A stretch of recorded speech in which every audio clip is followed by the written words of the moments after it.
अद्भुत। यदि संसार में सभी भाई ऐसे हो जाएं, तो ये संसार प्रेम के अमृत से भर जाए ना। देवी, यदि संसार में अमृत है तो विष भी है।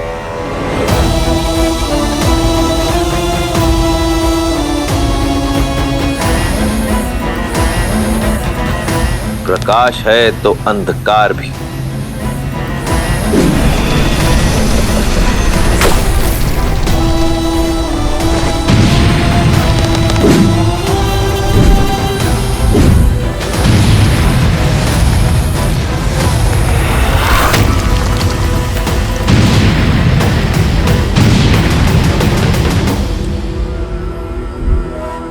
सभी संस्कृतियों का अंत होगा, रहेगा तो केवल राक्षस साम्राज्य।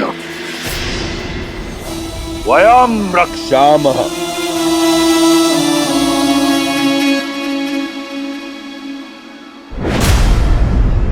कुंभकर्ण,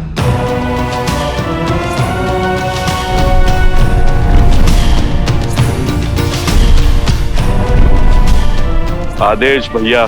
जागते हुए तुम अमर हो और अजय भी। तो जाओ, अपने अजेता से बनाओ अपने भाई को विजेता। जो आदेश भैया।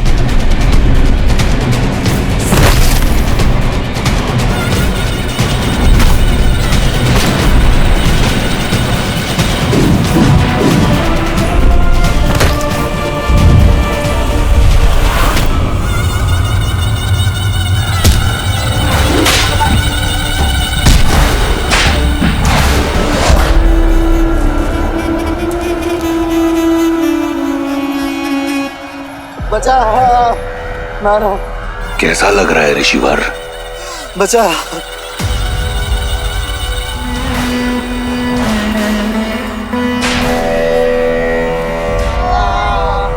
इतना तड़पाओ इन ऋषियों को कि देवताओं को भूलकर राक्षसों को पूछने लगे।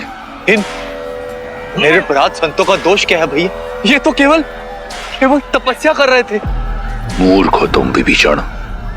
ये तपस्या इसलिए कर रहे हैं कि राक्षसों का नाश हो सके। सहस्त्र वर्ष तप की अग्नि में जलने के बाद हमें वरदान मिला है, और हमारे रहते किसी और को ये वरदान नहीं मिल सकता। लो, मारो। भैया, भैया इन्हें छोड़ दीजिए। ये महापाप है भैया, इन्हें छोड़ दीजिए भैया, इन्हें जाने दीजिए।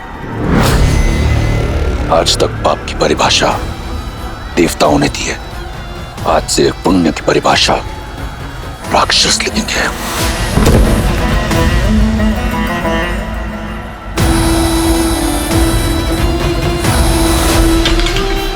उठो विभीषण,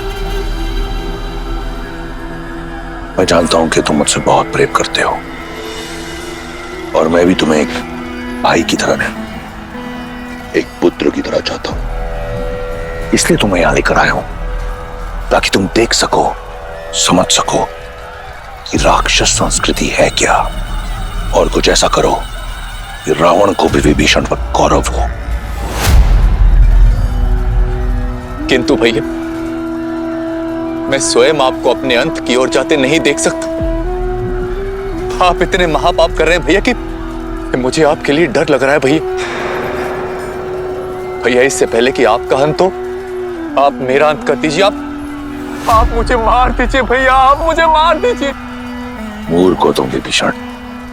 कौन मार सकता है तुम्हारे भाई को? न देवता, न असुर, न राक्षस, न यक्ष, न गंधर्व, न किन्नर, न पशु, न पक्षी, न नाग, न कीट, न भूत, न पिशाच, न विताल, नर।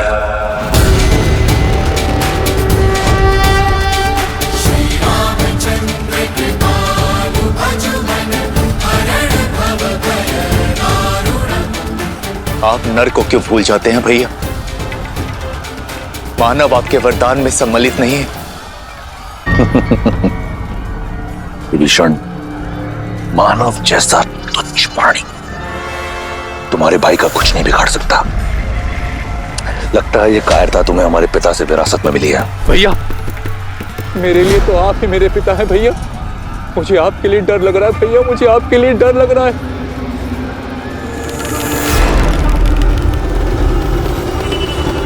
तुम्हें मेरे लिए डरने की आवश्यकता नहीं।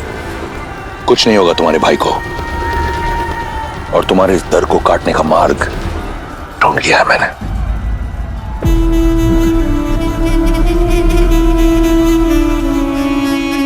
बस महादेव, मुझे श्री राम के पास ले चलिए। जैसी देवी की आज्ञा।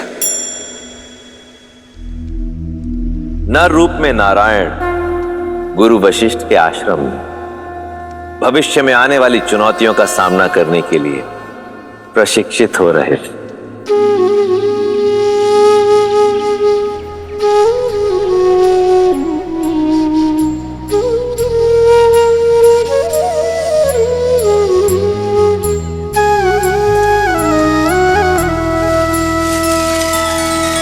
श्री रामचंद्र कृपालु भजु मन हरण भव भय दारुणम।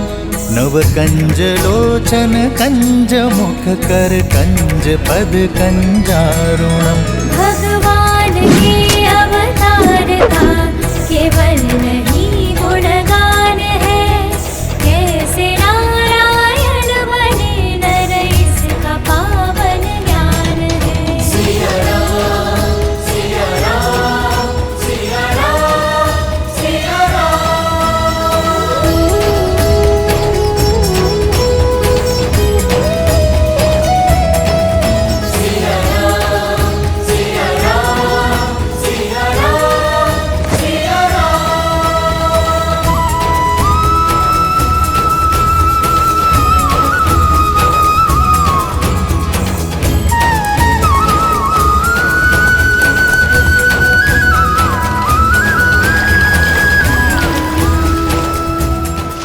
कितने सुंदर पुष्प है, तोड़ लेता हूँ। नहीं वरुण, बिना बात के किसी चीज को तोड़ना नहीं चाहिए, ठीक है? जी भैया। आदर्श और मर्यादा की है ये कथा महापावनम। काट मद श्री से मिला दे श्रीमद् रामायणम। श्रीमद् रामायणम श्रीमद् रामायणम।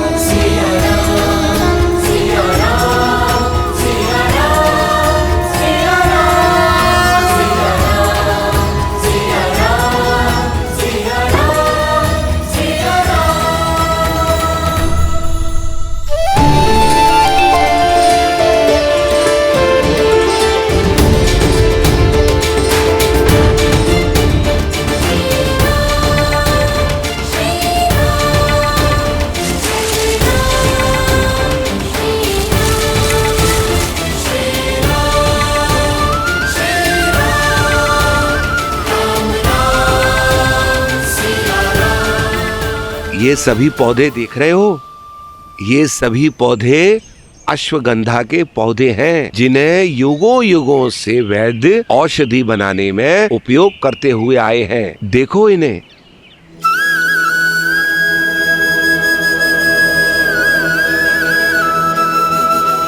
आइए, मैं आपको और औषधि के पौधे दिखाता हूँ। आइए।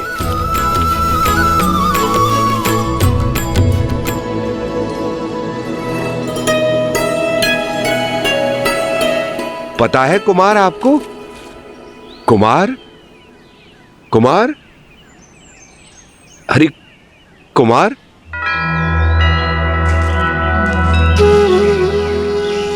उनमें भी जीवन है आचार्य। यह अपनी मार्ग चली जाए, फिर हम चलते हैं।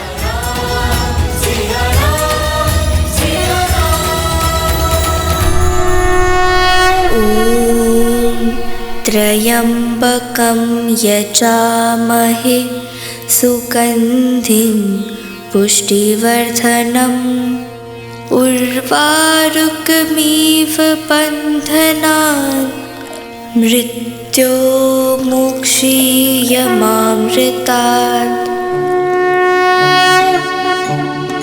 नमः शिवाय नमः शिवाय।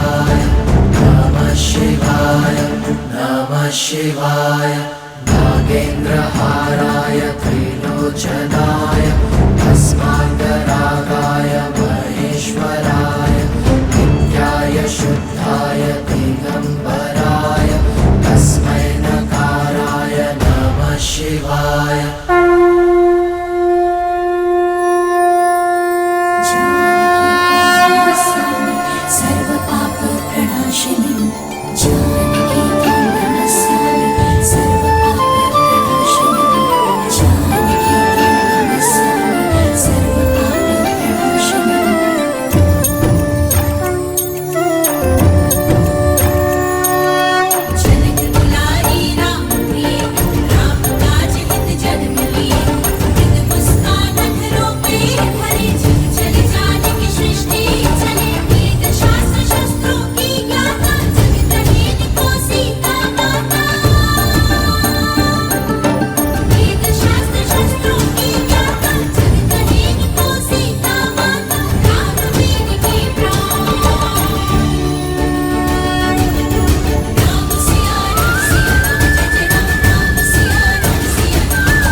राजन, देवी गार्गी पधारी है।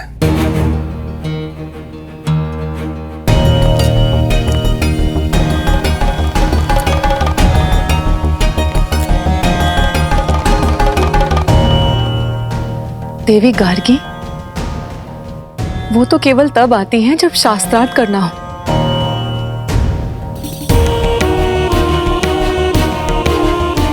और इस समय मिथिला में ऐसा कोई विद्वान नहीं जो उनके समक्ष खड़ा होने का साहस कर सके।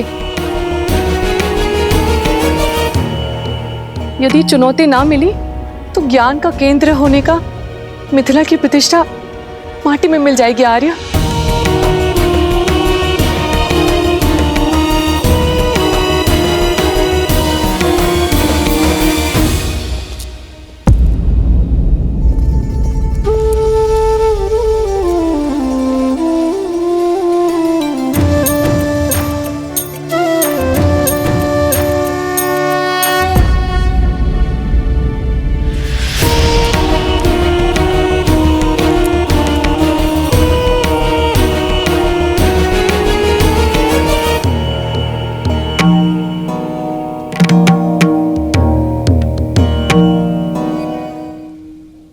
याज्ञवल्क्य जैसे ज्ञानी को भी शास्त्रार्थ में पराजित कर देने वाली विदुषी गार्गी को जनक का प्रणाम। मैं यहाँ प्रणाम पाने नहीं आई हूँ राजऋषि जनक, मैं शास्त्रार्थ करने आई हूँ।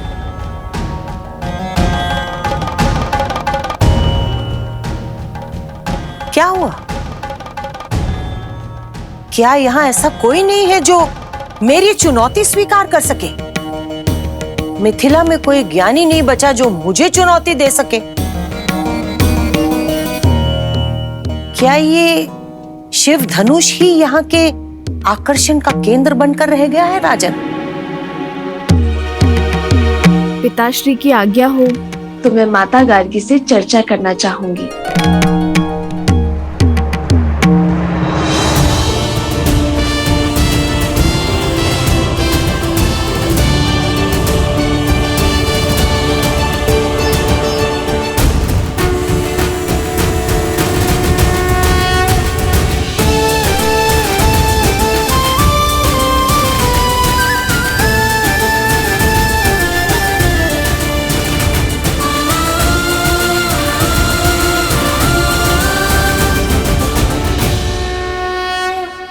ये वही बालिका है ना जिसने बचपन में खेल खेल में ही शिव धनुष उठा लिया था?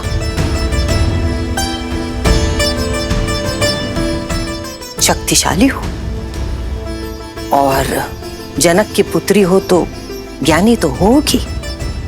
तो शिव धनुष उठाने वाली सीता, क्या तुम मेरी चुनौती का बीड़ा उठा पाओगी? मुझे एक प्रसन्नता होगी कि पहली बार कोई स्त्री ज्ञाता मेरे साथ शास्त्रार्थ करेगी, क्योंकि अब तक तो केवल पुरुष ही पराजय का स्वाद चखते आ रहे हैं।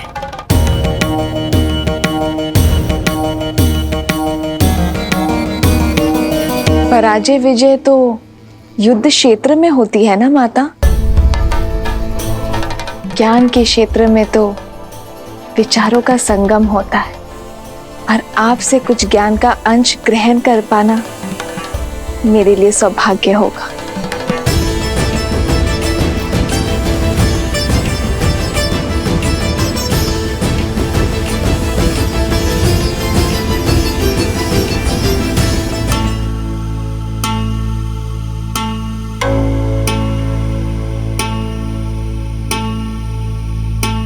ये पुष्पहार पहन लो सीता। एक ज्ञानी का ये लक्षण होता है कि वो शांत होता है, धीरज धरता है। इस शास्त्रार्थ में जो भी हारने लगेगा उसका धीरज छूटने लगेगा और वो क्रोधित हो जाएगा। क्रोध में शरीर का तापमान बढ़ जाता है और बढ़े हुए तापमान से फूल मुरझाने लग जाते। जिसके भी गले में स्थित ये कमल हार मुरझाने लगेगा वो पराजित माना जाएगा।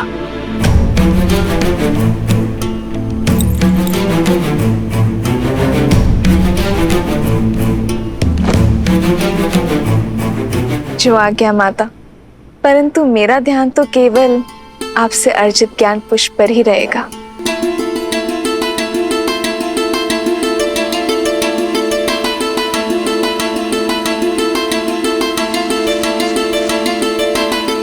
तो प्रारंभ करें सीता? अवश्य। सबसे पहले मुझे ये बताओ कि तीनों लोकों में सबसे ज्यादा शक्तिशाली अस्त्र कौन सा है? महादेव का पशुपतास्त्र, ब्रह्मा का ब्रह्मास्त्र, या फिर नारायण का नारायण अस्त्र?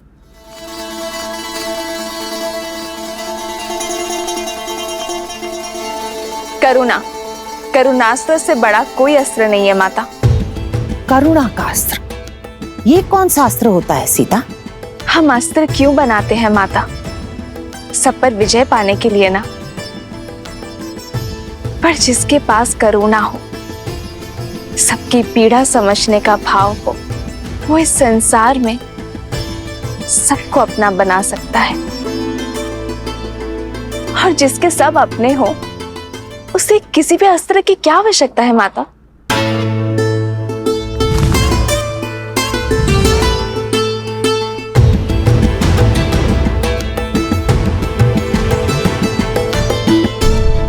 अच्छा, अब मुझे ये बताओ कि सबसे ज्यादा महत्वपूर्ण समय कौन सा होता है और सबसे ज्यादा महत्वपूर्ण व्यक्ति कौन होता है? सबसे महत्वपूर्ण समय है वर्तमान, ये पल, ये घड़ी, क्योंकि जो बीत गया वो लौटेगा नहीं, और जो समय आया ही नहीं उस विषय में क्या कहा जा सकता है। और सबसे महत्वपूर्ण व्यक्ति वो है जिसके साथ हम अभी इस समय हैं, जैसे आपके लिए मैं और मेरे लिए आप माता गार्गी। अद्भुत,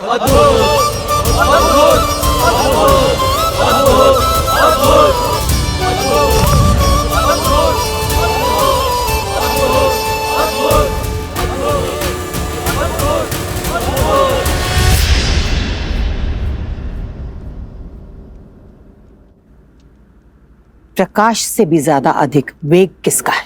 मन का, जो पल भर में तीनों लोगों के पार जा सकता है।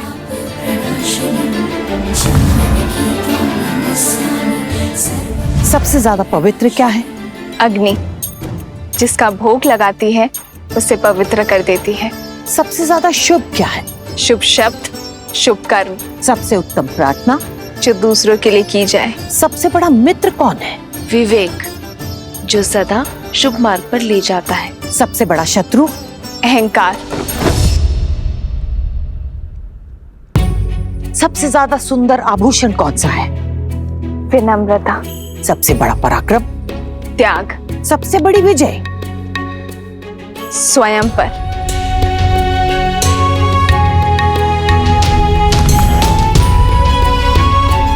अब एक आखिरी प्रश्न, त्रिदेवों में सबसे बड़ा कौन है? ब्रह्मा, शिव या फिर नारायण?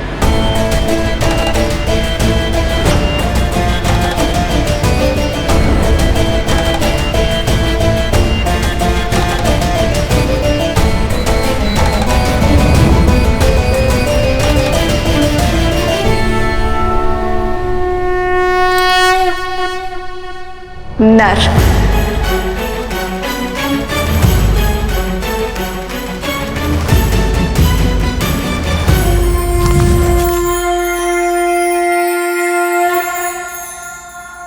नर, ब्रह्मा, शिव, नारायण, इन सब से ऊपर नर कैसे हो गए सीता? जिस नर में करुणा हो वो नर ब्रह्म समान है, क्योंकि करुणा से ही तो हर शुभ वस्तु उत्पन्न होती है ना माता। जिसमें त्याग हो वो शिव जैसा है, और मर्यादा उसे नारायण जैसा संतुलन स्थापित करने की शक्ति देता है। तो जिस नर में ये तीनों गुण हो वो नर त्रिदेव जैसा महान बन सकता है देवी।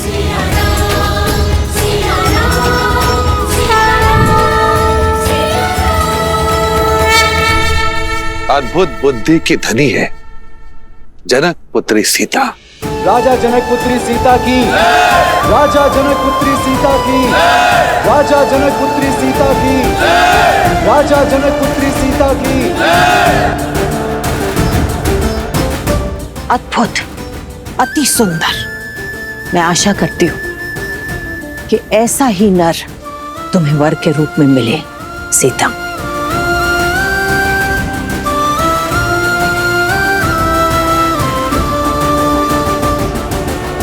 मैं यहाँ शास्त्रार्थ करने के लिए तो आती रही हूँ राजा जनक, पर इस बार शास्त्रों का और जीवन का जो ये नया रूप मुझे सीता ने समझाया है, मैं इससे बहुत प्रभावित हुई हूं।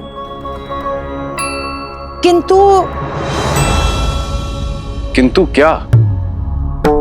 मुझे आपके लिए बहुत चिंता हो रही है राजन। ऐसा क्यों कह रही हैं आप देवी गार्गी?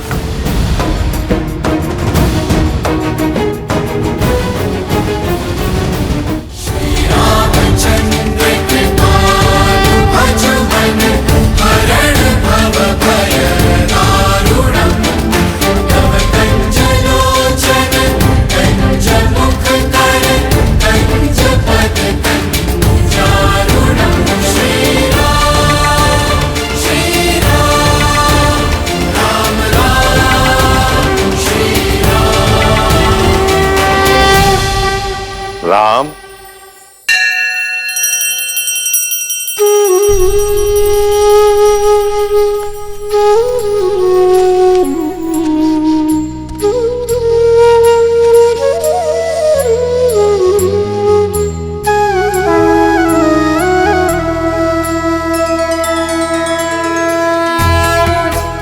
यशस्वी भव।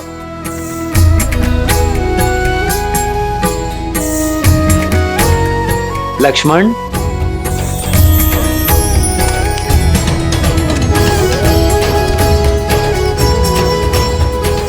भरत, शत्रुघ्न,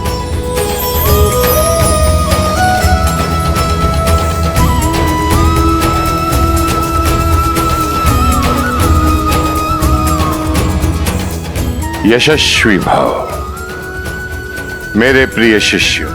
आज मेरा कर्तव्य पूरा हुआ। तुम सबकी शिक्षा संपूर्ण होती है, किंतु सदा स्मरण रखना, जीवन से सीखने की प्रक्रिया का कभी अंत नहीं होता। जी आचार्य।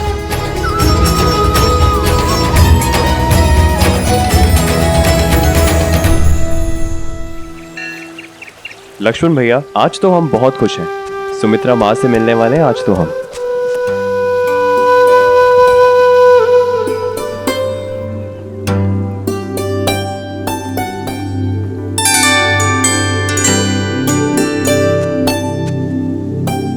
लक्ष्मण, घर जाने के प्रबंध हो गए? जी गुरुदेव। भरत,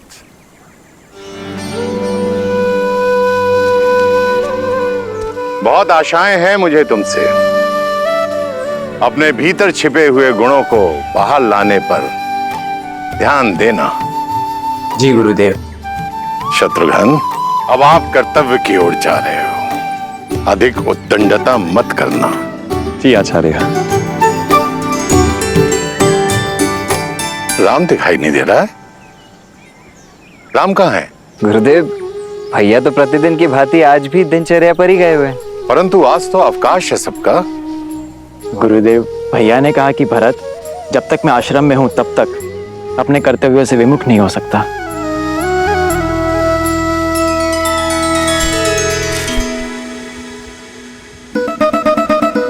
अब खा भी लो नंदिनी। देखो, जब तक तुम चारा नहीं खाओगी मैं जाऊंगा नहीं।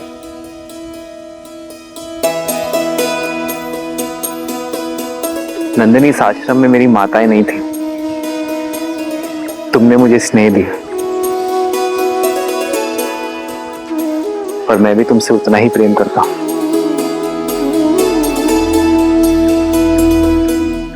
पर जो आता है उसे जाना होता है नंदिनी, यही नियति है ना।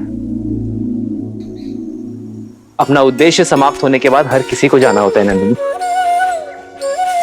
अपने कर्तव्य के लिए। तुम भी तो अपनी माता कामधेनु को छोड़कर आई थी ना। मेरा आश्रम काल समाप्त हुआ, जाना होगा मुझे नंदिनी, उसमें रूठना क्या।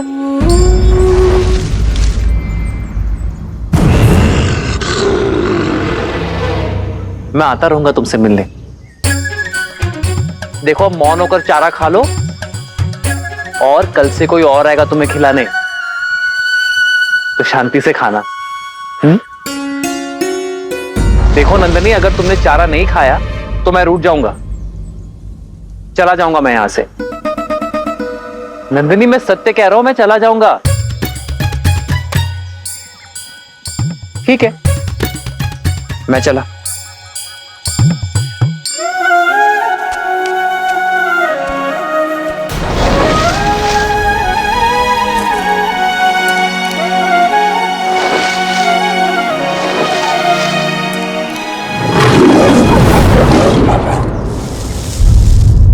नंदिनी,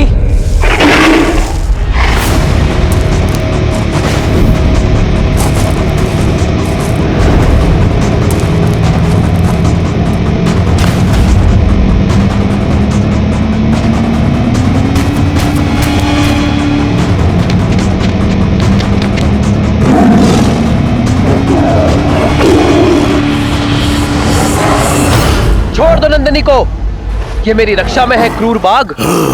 भूखे को क्रूर कहते हो राम? जो शरीर विधाता ने दिया उसे भोजन देने का प्रयास क्रूर कैसे हो सकता है? प्रकृति ने मुझे बनाया ही ऐसा है कि अन्य पशुओं को खाकर जीवित रहूं।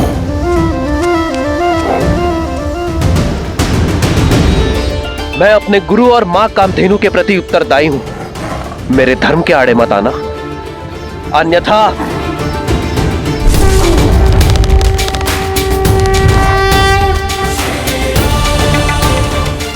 और मेरा धर्म इस वन पर शासन करना है। यदि तुम इससे मुझसे छीनकर मुझे भूख से तड़पता छोड़ दोगे तो क्या यह धर्म होगा? बोलो राम, मुझसे मेरा भोजन छीनकर तुम एक अधर्म नहीं करोगे? अपना पेट भरना तुम्हारा धर्म है और नंदिनी की रक्षा करना मेरा धर्म। और जब दो लोगों का धर्म आपस में टकराता है तो धर्म संकट होता है, और धर्म संकट का एक ही हल है, त्याग। त्याग? मैं अपने आहार का त्याग नहीं करने वाला। पर मैं कर सकता हूं। रघुकुल रीत सदा चली आई, प्राण जाए पर वचन न जाई। मैं नंदिनी के स्थान पर स्वयं को प्रस्तुत करता हूं।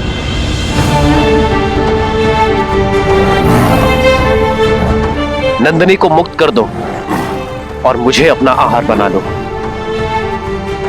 तुम्हें भोजन मिलेगा और मेरे कुल की प्रतिष्ठा भी बनी रहेगी। एक गाय के लिए अपने प्राणों की आहुति दोगे? मूर्ख मत बनो। चारों ओर देखो, कोई नहीं यहाँ। किसी ने हमारी बात नहीं सुनी। यदि तुमने कहा बाघ ने नंदिनी का आखेट किया तो कोई भी तुम्हें दोष नहीं देगा। दुर्घटनाएं घटती हैं। सत्य कहा, कोई नहीं है यहां, कोई नहीं देख रहा है हमें। यदि सबको सूचना मिलती है कि एक बाघ ने राम को खा लिया तो कोई तुम्हें दोष नहीं देगा। दुर्घटनाएं घटती हैं, कोई नहीं देख रहा है, इसलिए मैं अपने कर्तव्य छोड़ने का पाप नहीं कर सकता, क्योंकि अपने कर्तव्य के लिए त्याग से अधिक शुभ और कुछ नहीं।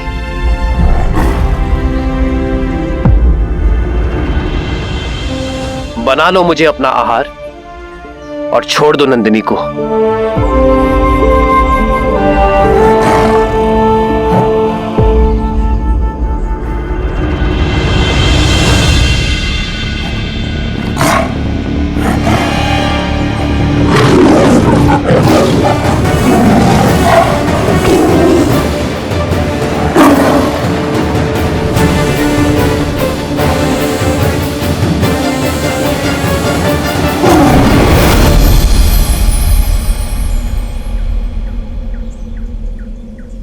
राम, नंदिनी सुरक्षित है और तुम्हारा धर्म भी। तुमसे पहले तुम्हारे पूर्वज महाराज दिलीप के सामने भी ऐसी ही परिस्थिति आई थी। उन्होंने भी वही किया जो आज तुमने किया। ये कामधेनु की ली गई परीक्षा थी, उसमें तुम सफल हुए। परीक्षा? हाँ, परीक्षा। धर्म और अधर्म का ज्ञान होने पर चयन करना सरल होता है राम, किंतु कई बार उचित और अनुचित के बीच में एक हल्की सी धुंधली रेखा होती है, जो आज तुम्हारे साथ हुआ। और कई बार व्यक्ति लोभी हो जाता है, अधर्म अपना लेता है, करुणा को त्याग देता है, परंतु तुमने करुणा का साथ नहीं छोड़ा। मैं तुमसे बहुत प्रसन्न हो रहा। मैं आजीवन आपकी सीख स्मरण रखूंगा आचार्य। धर्म, करुणा, सत्य और त्याग भाव, ये मेरे जीवन के स्तंभ होंगे। मैं आजीवन काम, क्रोध, मोह, लोभ, अहंकार और ईर्ष्या को पराजित करने के लिए युद्ध करता रहूंगा।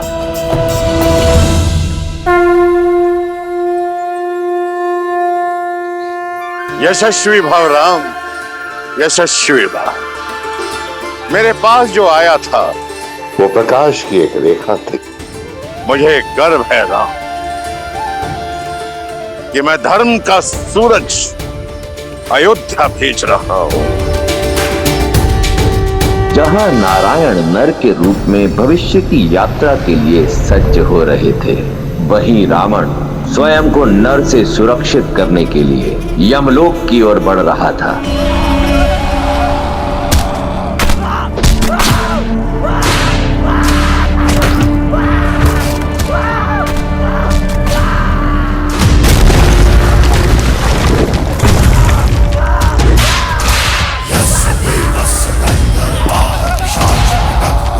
यम, कहाँ हो? समक्ष आओ। मृत्यु के द्वार पे खड़े होकर मृत्यु को पुकारने वाले दुष्ट, कौन हो तुम? महाकाल का एक भक्त, काल के देव का काल।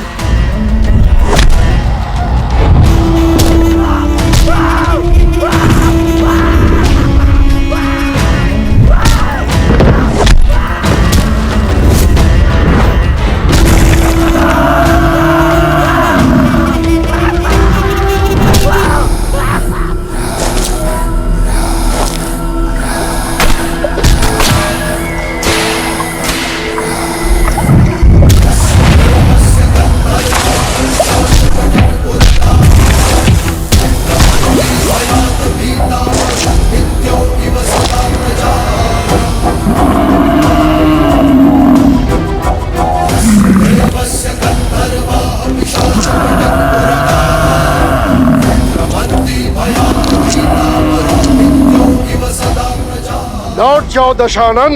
आ गए हम। मुझे लगा था कुबेर की भांति भाग जाओगे। यक्ष और यम में यही अंतर है।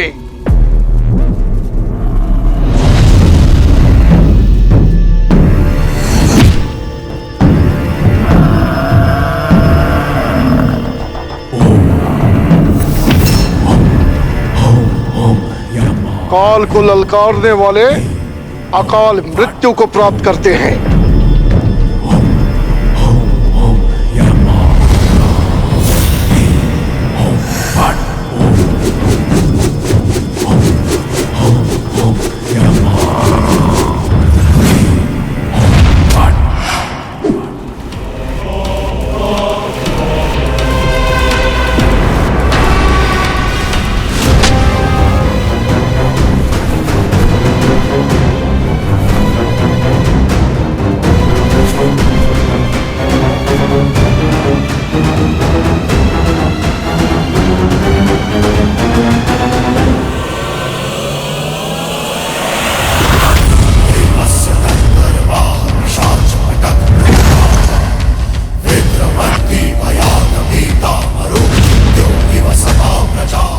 और महाकाल का वो भक्त जिसे स्वयं महादेव का आशीर्वाद प्राप्त हो, उससे काल को भयभीत होना चाहिए।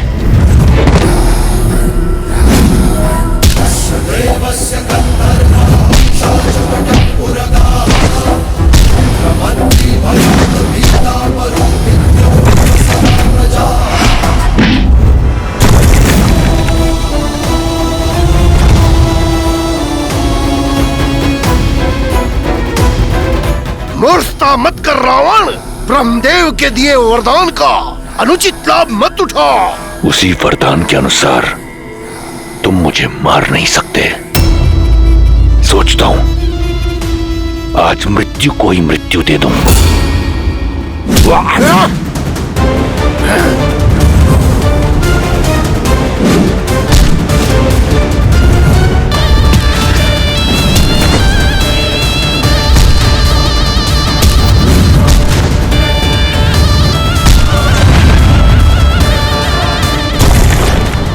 यम, सावधान।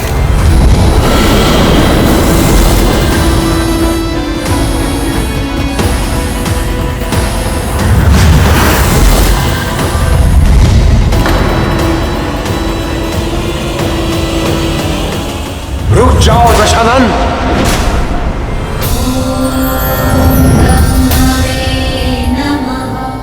आप धर्मराज है यम, भूल गए इसकी मृत्यु आपके हाथों नहीं है। और रावण तुम मृत्यु को नहीं मार सकते, फिर भी यहां आए, चाहते क्या हो? बस इतना मैं सबसे अभय हूं, परंतु नर से नहीं। वही अभय लेने आया हूं, अमृत। अमृत? अमृत नहीं मिल सकता। तुम अमृत के पात्र नहीं हो। जानता था। जाइए आप, परंतु मैं यहां से नहीं जाऊंगा। मेरा निश्चय अटल है। जब तक मुझे अमृत नहीं मिल जाता, मैं यहां से नहीं जाऊंगा। तुम्हें अमृत पान कराने का अधिकार मुझे नहीं है रावण। वचन रहा, रावण का वचन। मैं उस अमृत का पान नहीं करूंगा। यदि मैंने ऐसा किया तो आप अपना वरदान निष्फल कर देना। जो अमृत असुर प्रयास से भी ना पा सके, मैं उसे पाना चाहता हूं, अपने पास सुरक्षित रखना चाहता हूं। अब आपके समक्ष केवल दो ही मार्ग हैं। या तो आप इस असुर को वो कलश दे दें, या फिर यहां मैं यम को व्यस्त रखकर सबको अमर कर दूं।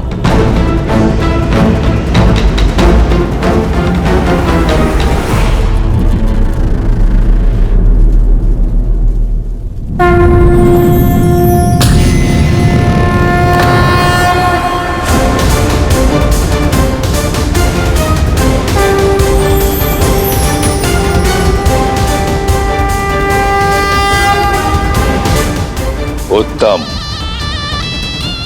अति उत्तम। वचन रहा, मैं इसका पान नहीं करूंगा। यह सर्वदा मेरे साथ सुरक्षित रहेगा।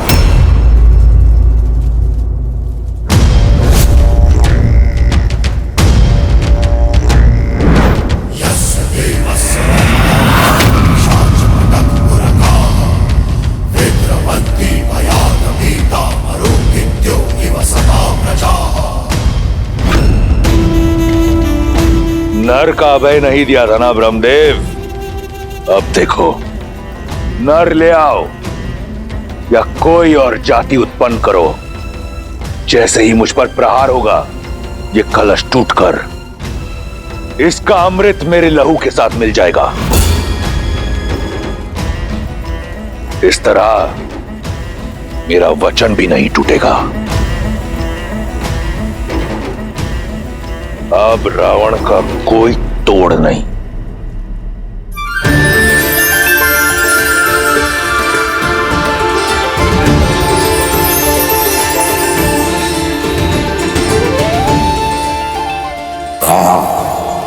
आकाश में झूलता यह हरा रंग इस बात का प्रतीक है कि राजकुमार गुरुकुल से अयोध्या के लिए प्रस्थान कर चुके हैं।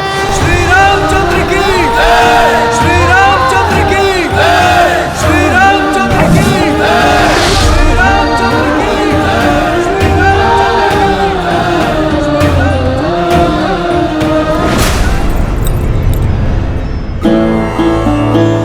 की। वर्षों से प्रतीक्षा थी एक क्षण की, वो आ ही गया। प्रतीक्षा तो हमने भी की है, अपने पुत्रों के लौटने की, और अपने पति के मुख पर प्रसन्नता और उत्साह देखने की। 9 वर्ष आपकी आंखें यहां नहीं थी, इसलिए आप ठीक से सोई नहीं ना महाराज। बस मेरा राम आ जाए और आकर सीधा मेरी भुजाओं में समा जाए। महाराज, आपके पुत्र बड़े हो गए हैं, आपकी गोद में नहीं समाने वाले।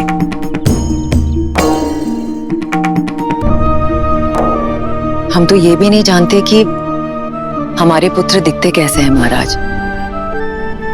ये निर्दयी समय कितने वेग से दौड़ता है ना।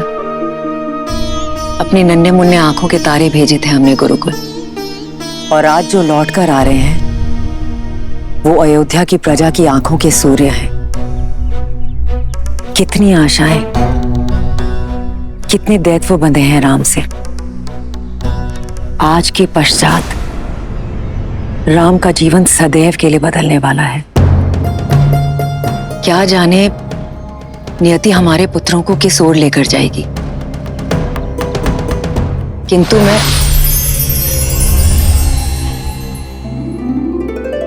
महाराज, इस रंग का क्या अर्थ है? इसका अर्थ है राम सरयू पार करने के लिए नौका में बैठ चुका है और कुछ ही समय बाद अयोध्या के तट पर होगा। महाराज, मैं कौशल्या दीदी और सुमित्रा को बुला कर लाती हूँ।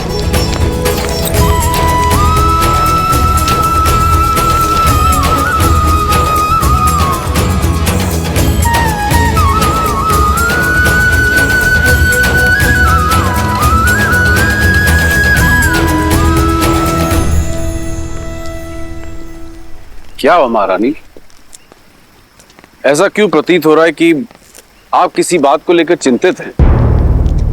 देवी गार्गी ने जो कहा वो सुनने के बाद एक माँ चिंतित कैसे ना हो महाराज। आप देवी गार्गी की कही हुई बात को इतनी गंभीरता से क्यों ले रही है महारानी सुनैना? हो सकता है उन्होंने जो कुछ कहा हो हंसी ठिठुल्ली में कहा। हाँ, पर उन्होंने जो भी कहा सच ही तो कहा है ना महाराज। और वो बात कहीं ना कहीं मेरे मन में अटक गई है। क्या सीता के लिए योग्य वर मिल पाएगा? अवश्य मिले। ऐसे क्यों कह रही हैं आप? हमारी पुत्री तो असाधारण है। इसी बात की तो चिंता है महाराज कि हमारी पुत्री असाधारण है। नदी कितनी भी बेगवती क्यों ना हो, यदि उसे उचित मार्ग ना मिले तो वो सागर तक ना पहुंचकर बीच में ही कहीं खो जाती है। हमें सीता के लिए उचित वर ढूंढना प्रारंभ कर देना चाहिए महाराज। किंतु उससे पूर्व हमारे लिए यह जानना आवश्यक है कि विवाह के लिए हमारी पुत्री सीता सज है या नहीं। तुम्हारे माता पिता को तो अवश्य तुम्हारी विवाह की चिंता हो रही होगी। विवाह योग्य जो हो गई हो तुम। विवाह के विषय में मैंने सोचा नहीं है माता गार्गी, पर यदि कन्या आत्मनिर्भर हो, सबल और योग्य हो, तो क्या उसे सच में विवाह नहीं करना चाहिए? यदि हम संसार के दृष्टिकोण को छोड़ दें तो मेरे विचार से अगर एक व्यक्ति को ज्ञान प्राप्त करना है, स्वयं का विकास करना है और संसार के निर्माण में श्रेष्ठ कदम उठाने हैं, तो उसका ब्रह्मचारिणी रहना ही सर्वश्रेष्ठ है। अच्छा माता, तो फिर संसार रचने वाले ब्रह्मा अविवाहित नहीं है? वो देव हैं। मैं मनुष्यों की बात कर रही हूँ सीता। मनुष्य का प्रेम दूर से तो एक सुंदर पुष्प की तरह दिखता है, लेकिन निकट जाने पर वो कांटे की तरह चुभ जाता है। विवाह एक बेड़ी है, विशेषकर स्त्रियों के लिए। क्या तुम अपना अस्तित्व भूलकर किसी की दास्ता स्वीकार करने के लिए सज्ज हो? क्या तुम ऐसा जीवन जीने के लिए सज्ज हो जिसमें तुम्हारे सपने तो चूर चूर हो जाएंगे, किंतु तुम्हारे पति का सपना तुम्हारे जीवन का सत्य होगा। उसकी इच्छा तुम्हारी इच्छा होगी।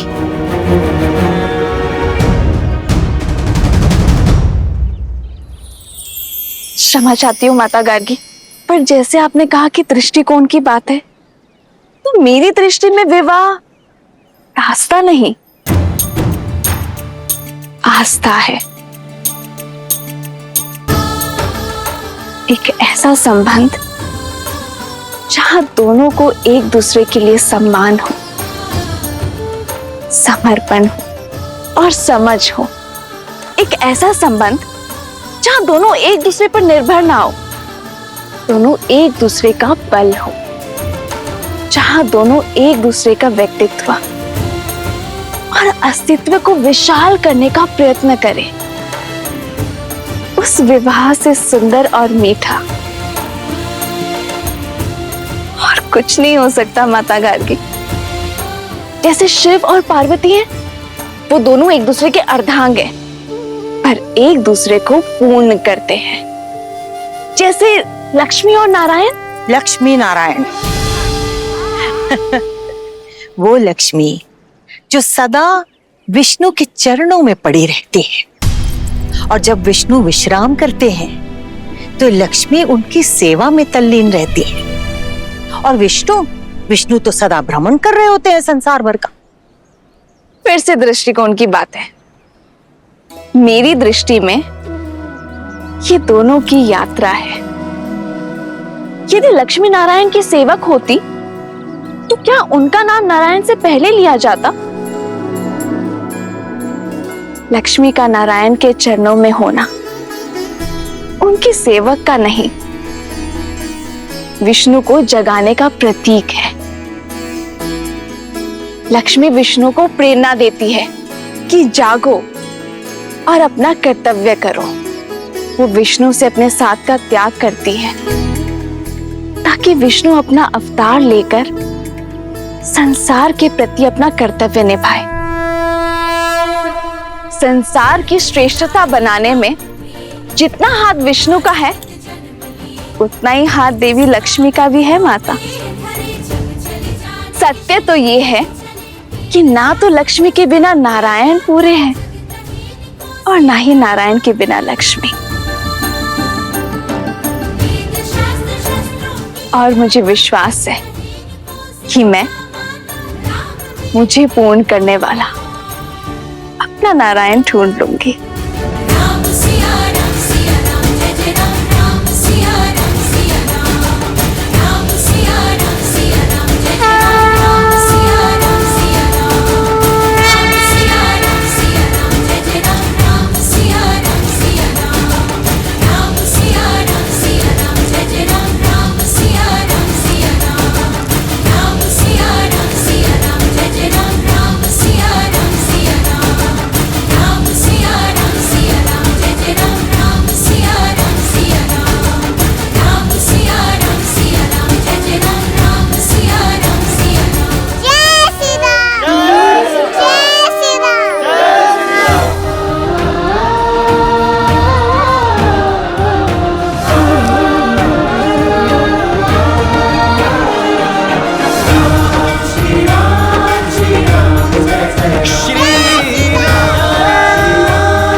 भैया रथ पे चलते हैं।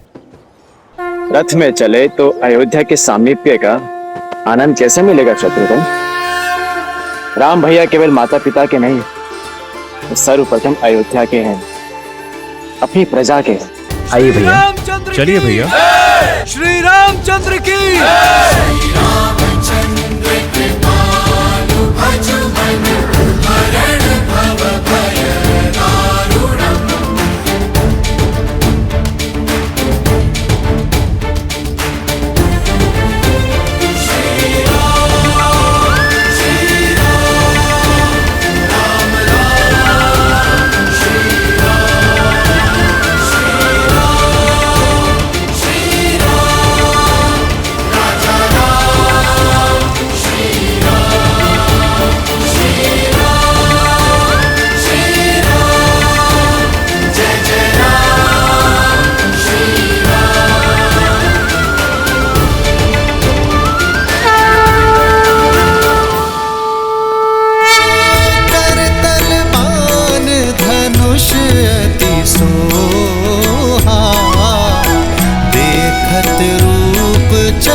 चर मोहा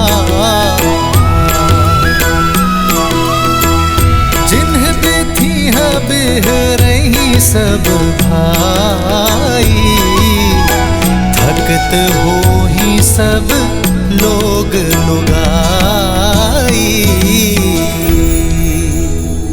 कौशलपुर बासी नर नारी, वृद्ध अरु बाल, प्राण हुते प्रिय लागत सब, कहूँ राम कृपाल।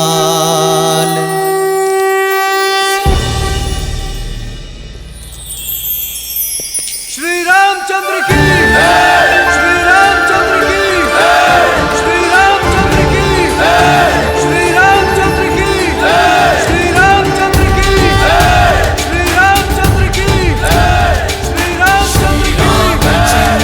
कृपालु भजु मन हरण भव भय दारुणम्, श्री रामचंद्र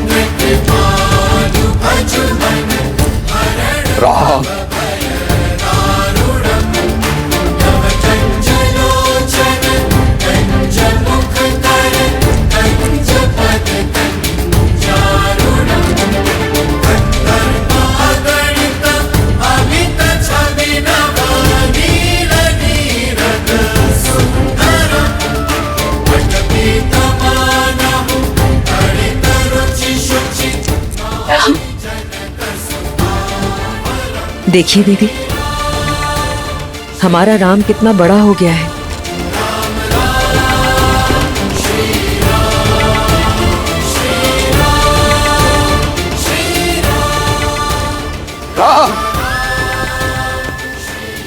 महाराज, रहने दो सुमित्रा, आज इन्हें मत रोको। आज एक राजा राजकुमारों से नहीं, एक पिता अपने पुत्रों से मिलने जा रहे हैं।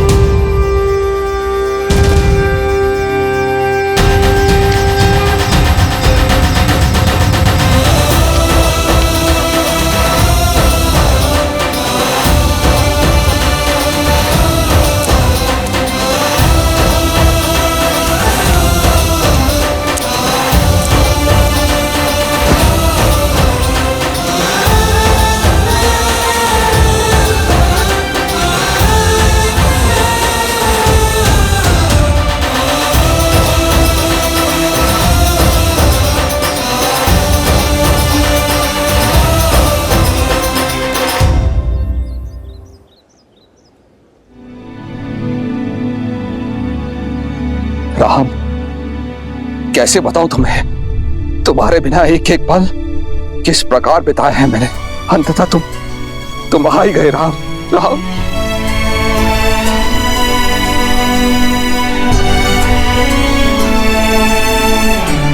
मेरे राम। जी पिताश्री, गुरु वशिष्ठ के आशीर्वाद से हमारी शिक्षा संपूर्ण हुई।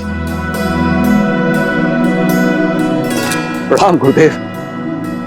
यशस्वी भव। भूल हो गई गुरुदेव, राम के स्वागत को इतना आतुर था कि किसी और पे दृष्टि गई नहीं। इसमें तुम्हारा दोष नहीं है पुत्र।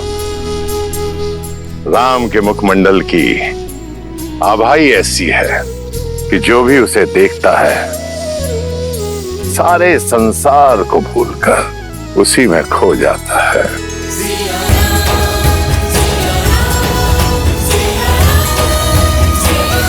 श्री रामचंद्र की, श्री रामचंद्र की, श्री रामचंद्र की, श्री रामचंद्र की, श्री रामचंद्र की। अयोध्या वासियों, आपका राजकुमार लौट आया है, मेरा पुत्र रामचंद्र। श्री रामचंद्र की, श्री रामचंद्र की। राजकुमार। पिताश्री, मेरे भाई भी आपसे आशीर्वाद की प्रतीक्षा में है। मेरा पुत्र लक्ष्मण आयुष्मान भव।